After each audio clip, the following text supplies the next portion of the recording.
le site de l'Uvonne, donc au niveau du boulevard Michelet. On est en aval de la station Puget.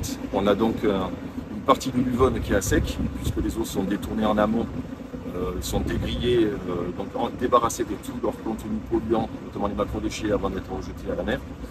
Et donc cette partie-là de l'Uvonne, à sec, n'est mise en eau que lors des crues, avec des vitesses et des écoulements qui sont extrêmement forts.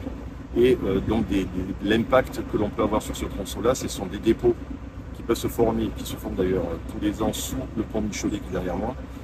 C'est hyper complexe comme chantier parce qu'on n'a pas d'accès. Et donc on a 7 engins qui sont descendus dans le cours, dans l'Uvonne, avec une grue. On les descend, il y a 7 personnes après qui viennent donc terrasser, c'est du terrassement là, notamment sous le pont Michelet. Donc on le fait au mois de juin parce que c'est là où on a le risque le moins fort de pluie, mais les pluies peuvent quand même venir. Et donc on a un PC opérationnel qui fonctionne 24 heures sur 24, qui a une veille hyper pointue sur la météo et qui vient donc s'assurer qu'il n'y a pas de précipitations, même soudaines, parce que l'été en fait les pluies peuvent se régénérer assez rapidement. Et donc lorsqu'il y a le moindre risque, en fait on est alerté et on vient retirer les engins. Au niveau du réseau, on a une équipe spécialisée de 15 personnes qui ont eu des formations occasionnées par le CFPPA Valabre et par des techniciens rivières qui sont venus apprendre à ce personnel-là comment entretenir un cours d'eau, comment gérer et optimiser les écoulements tout en gardant une approche environnementale du cours d'eau.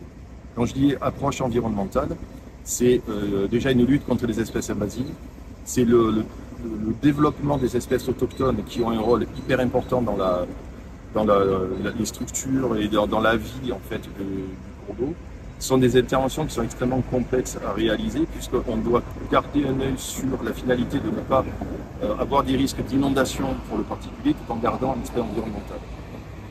Dans l'aspect environnemental, il y a aussi la nécessité en fait de garder un couvert. La forêt qui borde les cours d'eau, c'est tellement spécifique que ça a un nom particulier qui s'appelle la ripisylve.